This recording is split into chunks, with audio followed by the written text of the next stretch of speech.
Hello, everybody, and welcome to the latest edition of the Rewatch Project with Hannah and Mike. I am Mike, and with me, as always, is Hannah. How are you today, Hannah?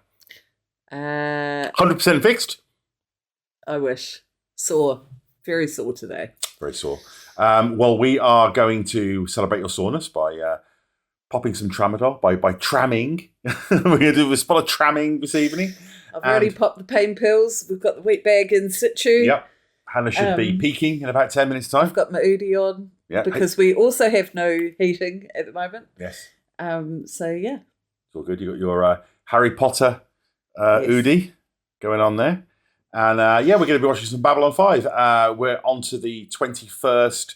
That is the penultimate episode of Season 1 of Babylon 5. Tell us about this episode, Hannah. This episode is called The Quality of Mercy. The synopsis says, Talia must enter the mind of a convicted murderer while Dr. Franklin goes to down below to investigate a doctor who apparently is magically healing people. It is directed by Lorraine Senna and written by J. Michael Straczynski. So there's a bit of murder. Bit of nice murder. Nice murder going on there. So we'll get to that shortly. A couple of quick bits of housekeeping just to remind you that we also...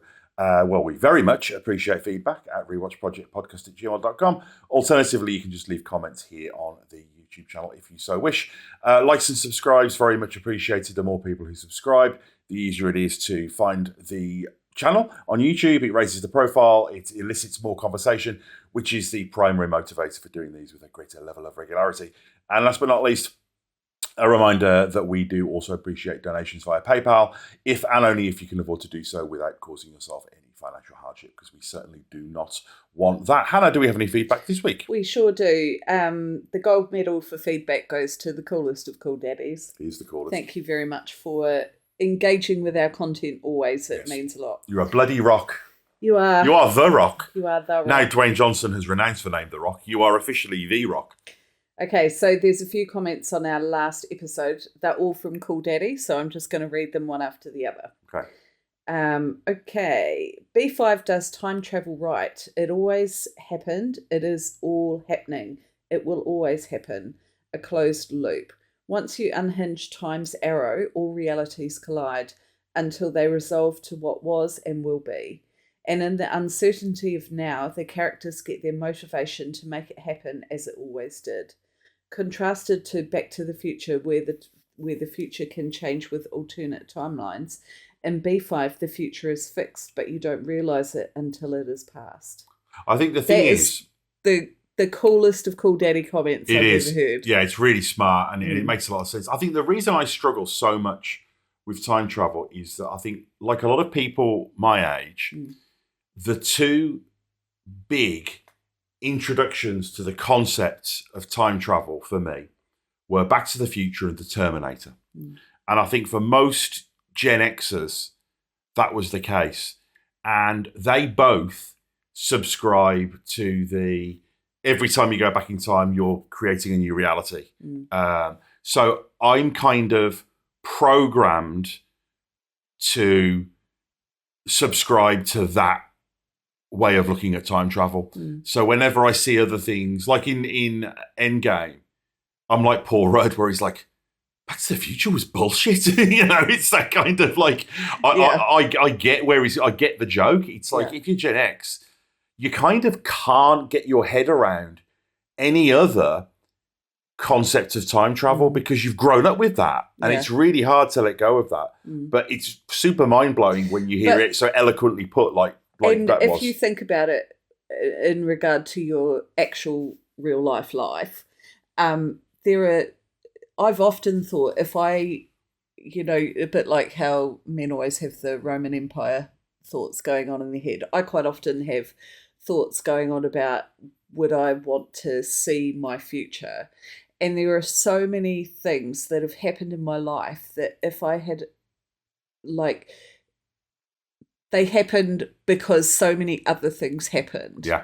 And if I was to have known about them, there are some things that would not be that absolutely need to be. And it's funny as well because one thing that very rarely ever gets covered in fiction is the psychological or the mental health ramifications of time travel, because I'm always like, I'll like read comments on YouTube for old music performances or songs, and people are like, God, I wish I could go back to the 80s. I'm so nostalgic for it.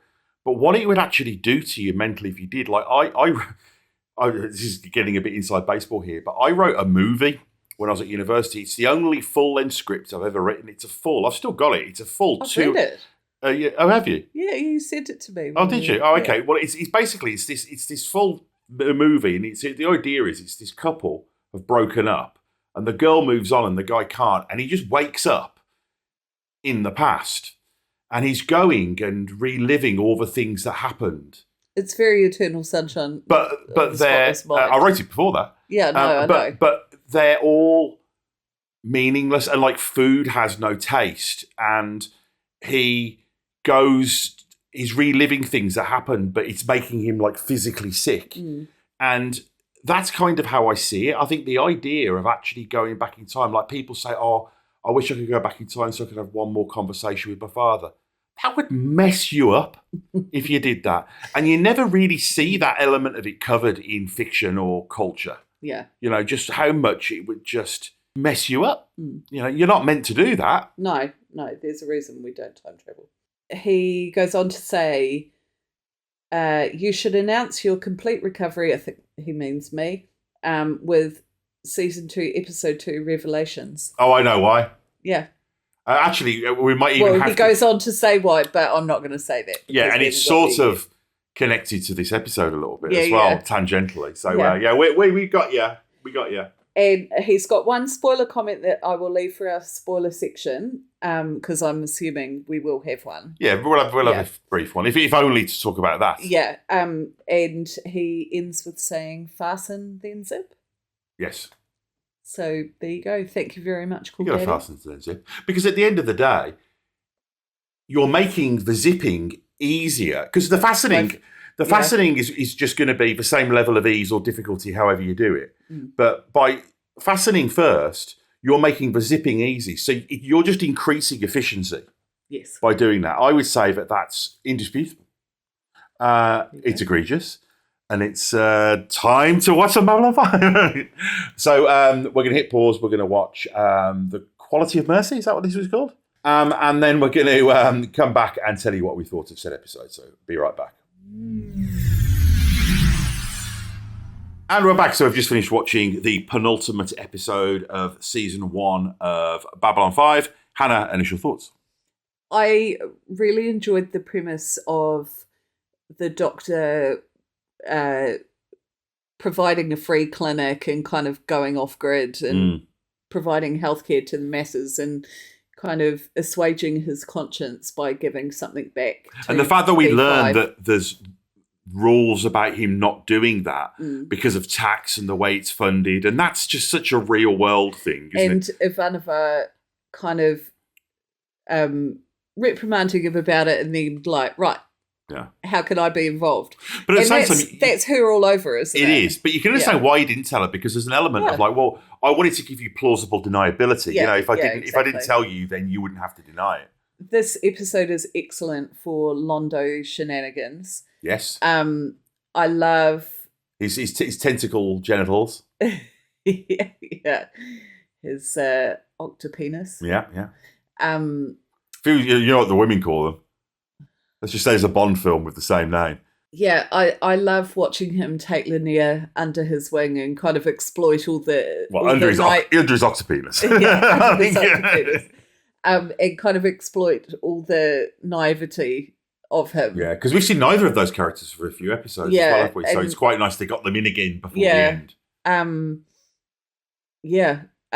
It's just a shame that Jakar wasn't in this as well, because it could have been quite interesting. Is there a reason he hasn't been in quite a few? I think it's just that they were getting there because they were still having to do a lot of standalones. Right. You can't fit all the characters in. Yeah. Because he hasn't been in it for quite a few now. About 4 episodes, something like that. But probably more than that. But yeah, it's because of the format of the show at this point. But there isn't a reason. No. I just wondered if there was something behind the scenes. There just wasn't enough to go around. Basically, I don't think. really enjoyed it. Really fun, and with it also being something that has bits and pieces that will show up later on in the series, and that was really cool as well. What about you?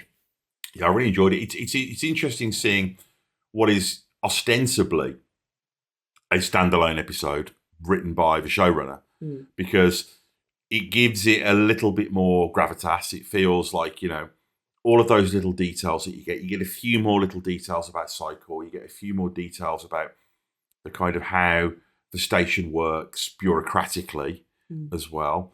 You get this idea of alien technology and, how this constant vying for technology and all of that kind of stuff that's going on.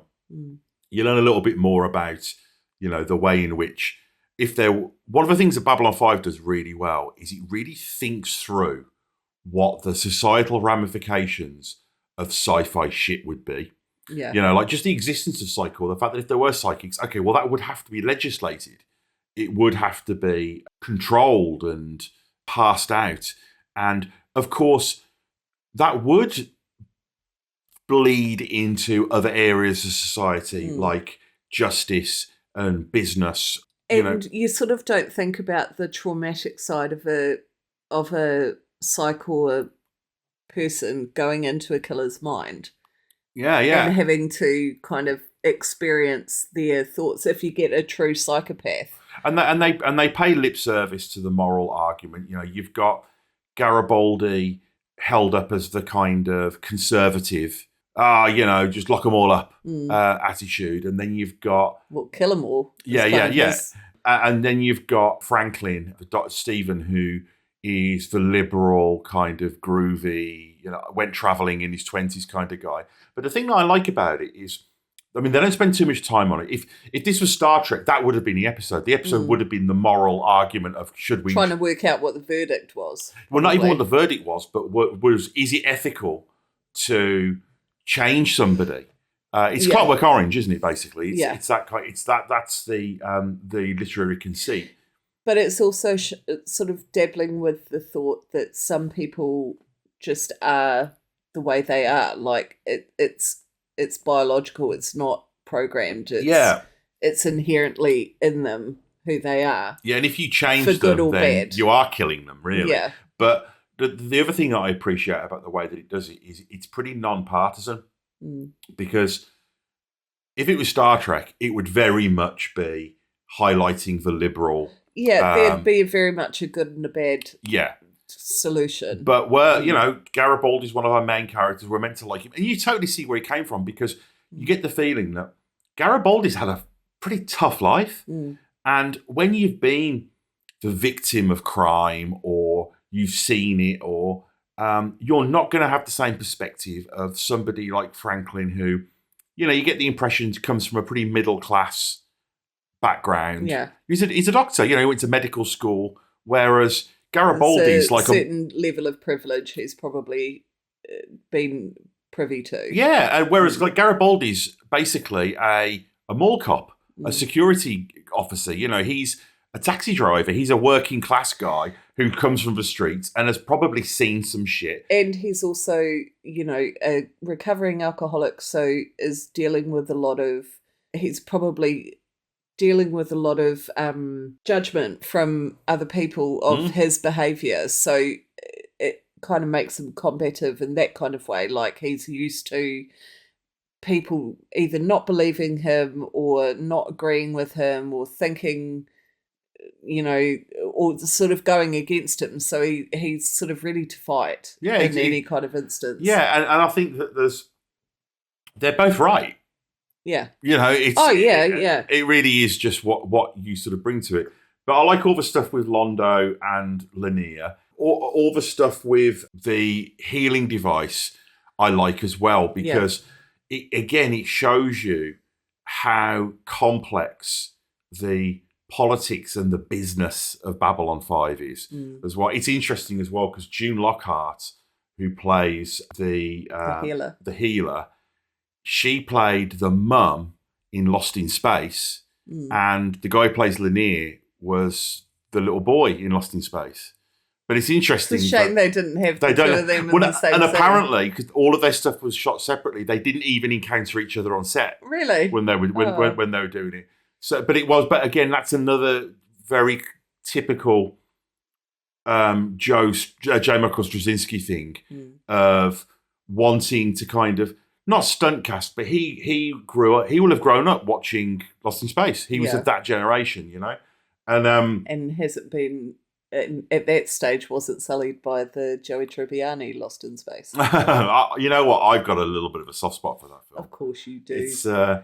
It's the most 1997 thing ever made, but it's pretty great. It's got a really, really shitty little CG creature in it, isn't there?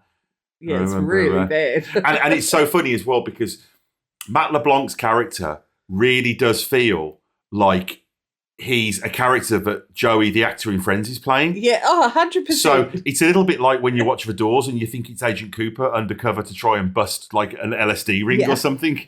It's one of those weird like movie within movies. And because Matt LeBlanc does smell the fart acting throughout the whole of that Lost in Space, so you're watching it and just thinking, good on Joey for scoring a role in his film. Lead role. Yeah. Yeah. That's it. It's like, I bet he had to miss a few episodes of General Hospital or whatever it was he was in. Or was it The Young and the Restless? I can't remember. No, it wasn't either of those. It was was it a fictionalised? It was a fictional one. Oh, okay. I can't remember what it was called. But I enjoy it. And this feels also like a really good penultimate episode of the season in the way that it's almost like a kind of like, all right, let's have one last little bit of fun.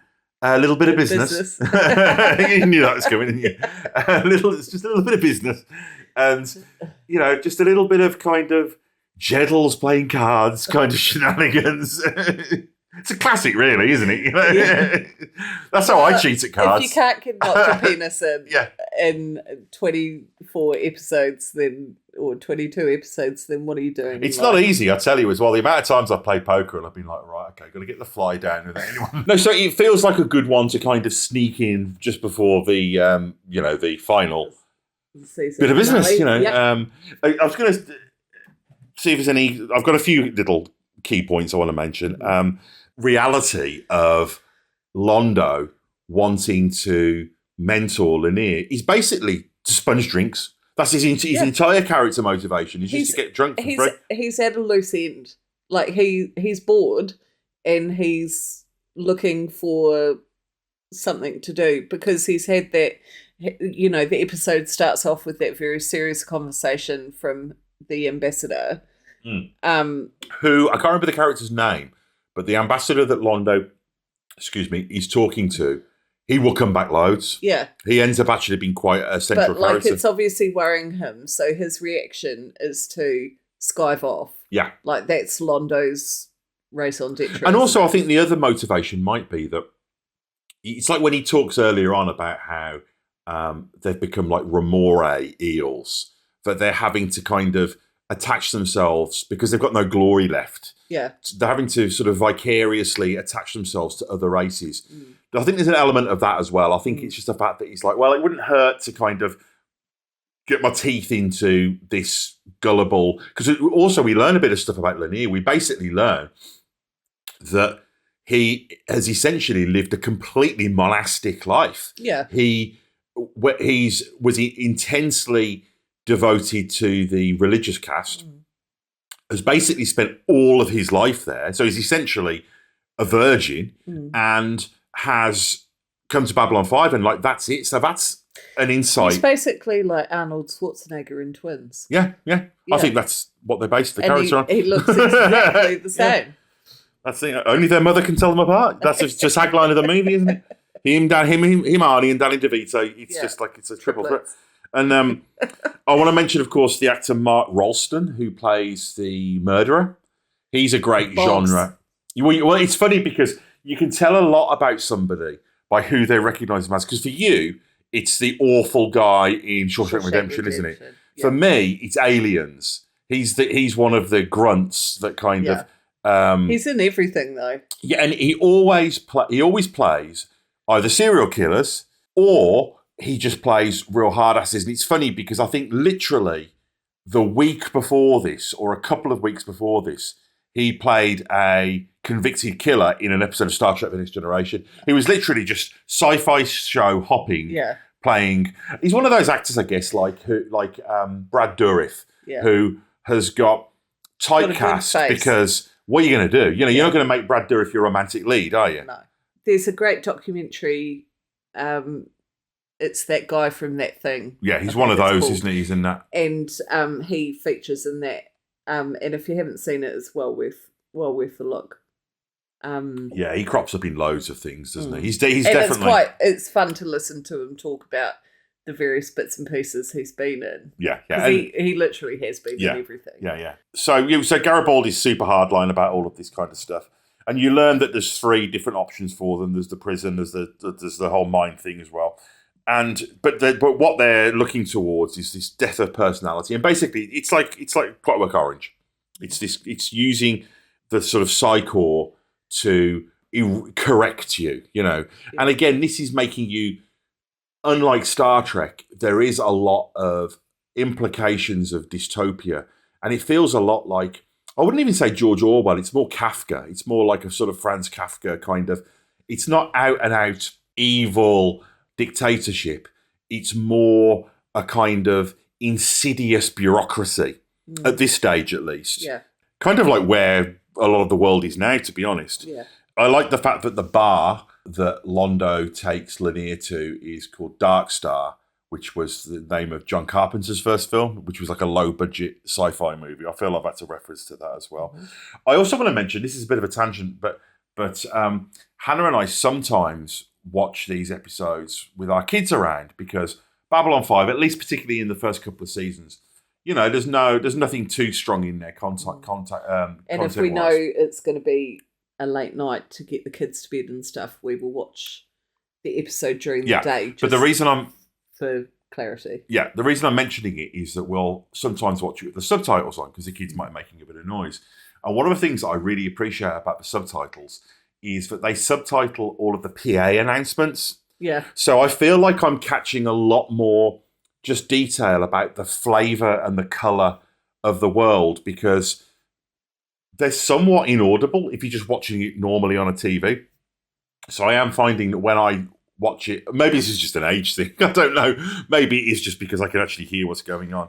On another tangent, I've been rewatching King of the Hill at the moment, and I'm in series 9 at the moment. And one of the characters is talking to Peggy about her garden gnomes and references, does she watch Babylon 5? Oh, wow. Nice. Yeah. I always think of, was it on Breaking Bad when they were, they had the surveillance on Jesse's friends, and he comes back and he's like, "Did you catch anything good?" He went, "They just smoked weed and spent an hour and a half talking about something called Babylon 5. I'm like, Phil Scene. I like one element of the sort of quack doctor that I like is one element of that storyline that I like is the fact that the idea that her daughter is just humouring her, you know, because she just wants her to get her kind of self-respect back. And I think that's a nice touch. It adds a level of complexity to it. Whereas they could have just gone, yeah, she's just doing this. You know, I thought that was a kind of nice writerly touch. And I also, we're getting into serious... Well, she's probably got some trauma from being the daughter of a doctor who's kind of lost the respect as well, and she kind of doesn't want to have to go through that as a family again. Yeah, tarnished with the same brush. I like the Tolkien element of Linnea talking about his 115th birthday. Yeah. I mean, that's an explicit Tolkien thing, isn't it? Londo gets caught cheating. You know, we learn... I mean, it's classic Seinfeld, isn't it, with the two storylines colliding? Yeah. The fact that he goes to Down Below, the villain when he's escaping, and he gets given her Lake's disease. I don't know if that's a real thing or if that's a sci-fi disease, or Lake syndrome. But what we learn... I would say it's probably a sci-fi thing. Yeah, I've never heard of it. But in all my years of medical training... Dr. Mike! Yeah. Look, I recently accidentally ate some tea thinking it was food. So what? One of my friends had been to China, and she brought back these things, and it was tea, but there were these like hard things, and you drop them in the water and they dissolve. And they'd left them out of the table, and I was just like, and I told her about that. She said, "Do you not read the packets?" And I'm like, "I see something on a table, I eat it." All right, I mean, that's just, don't put it on the table if you don't want to eat it. I mean, he did eat a whole lot of cheese, a whole lot of butter. See, it's an easy mistake to make. But Mike ordered a cheese salad in Holland many years ago, and they brought out some butter with a little bit of a garnish on a plate beforehand, and he thought that was it, so he ate all of the butter. Delicious. How much was it? Like half a block? It was, well, more than you're supposed to eat. Let's just say. I would say that it was probably about the size of the average serving of ice cream. That's a lot of butter. Yeah. This is not an isolated incident. Many of these things have happened over the years. Yes, it is true. It is true. What we learn is that this alien device heals, but it enacts a cost. It basically will take your energy, and they liken it to blood transplants, but kind of like more of an esoteric life force. And it's a bit like the Jedi thing, how they can transfer energy. Yeah. From one to the other. This is using an actual mechanical device. And I get the impression from it, it's not like it takes that life force from you forever. It's like you kind of recharge, but you've got to be careful because there could be like a point of no return. That's the vibe I get from it. And it's left with them in order for them to maybe use it again. You know, it does feel like that is being signalled a little bit here. Yeah. So any final thoughts on this episode, Hannah, before we wrap up? It was fantastic, and I really enjoyed it. And I'm looking forward to the season finale. And we're back, so I'll do some quick spoilers. So the alien healing device. Yes. So this will come back in episode 2 of season 2, and it's how Sheridan and Sinclair first meet. Sheridan and Garibaldi first meet, because Sheridan gives some of his life force to bring Garibaldi back. To life. So that's a nice way of their characters first. Then it's a classic example of Babylon 5 introducing something in a seemingly innocuous way. Because one of the conceits of a lot of sci-fi shows is that you only introduce stuff that's going to come back in big episodes, in episodes that really signal, this is a high-stakes mythology episode. But in Babylon 5, often it's these really small, blink and you miss them things that can come back and be a really big deal. Yeah, absolutely.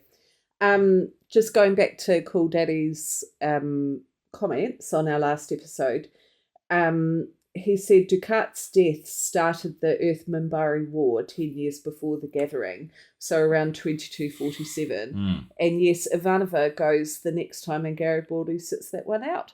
Yeah. And also, I think one of the comments earlier about Hannah's back was that wouldn't it be great if her back got better in the episode where Garibaldi's brought back with the... Garibaldi's brought back with the machine. Yeah.